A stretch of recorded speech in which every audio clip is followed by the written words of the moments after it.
Nous avons vu que dans le nouveau départ, il y avait des règles à respecter.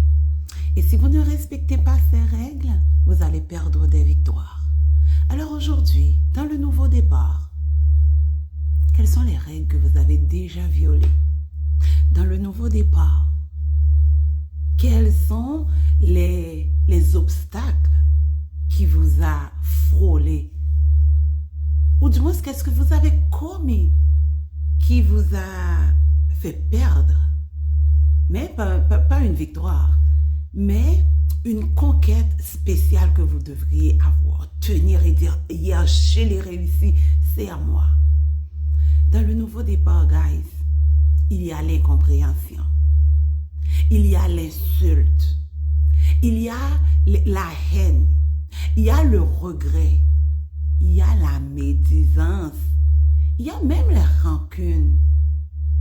Écoute, dans le nouveau départ, ne laissez pas ces choses vous pousser à prendre des décisions ou des actions qui pourraient nuire à votre réussite. Rappelez-vous, Moïse, après la traversée, il a fini de traverser la mer Rouge. Tout le monde l'a applaudi, c'était ouais, tout le monde était content. Marie a sorti, toutes les femmes ont sorti leur tambourin. Ils ont glorifié le nom de l'Éternel et dire merci à Moïse aussi. Mais quand arrive le désert, il n'y a pas d'eau.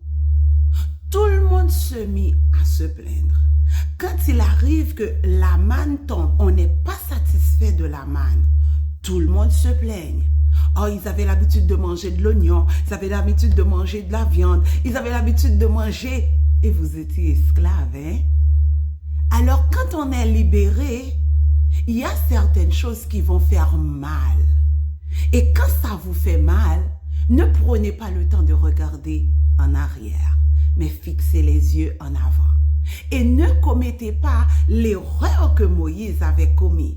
Car Dieu, lorsque le peuple se plaignait, Moïse et Josué et Caleb sont allés consulter Dieu. Dieu a demandé à Moïse de parler au rocher.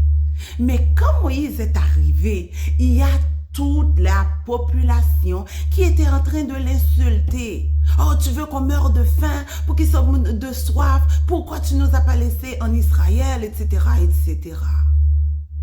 Moïse est pris dans un piège. Il est tombé dans le piège que les autres lui ont tendu. La colère lui est montée dessus. Il s'est enflammé.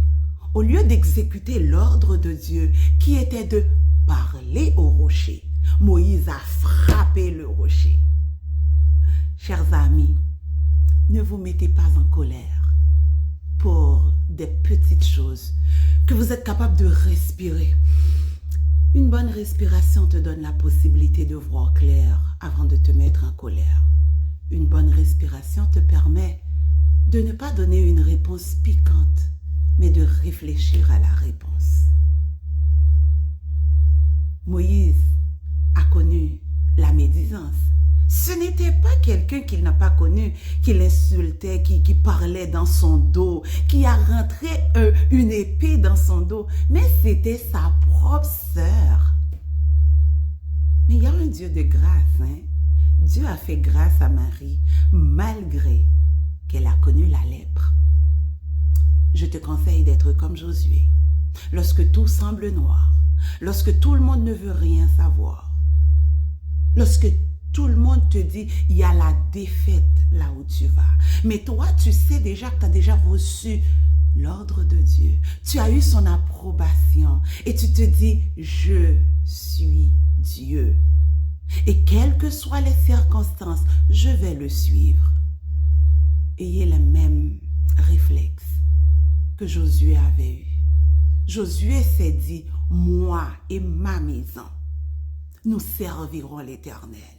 Si vous voulez nous suivre, fine. Si vous ne voulez pas, it's okay. But moi, je marche avec mon Dieu. Dans le nouveau départ, il faut marcher avec Dieu. Dans le nouveau départ, il faut mettre Dieu à la tête. Dans le nouveau départ, Dieu doit être au centre de toutes tes décisions. Pour chaque fait, il y a toujours un nouveau départ. Bonne journée.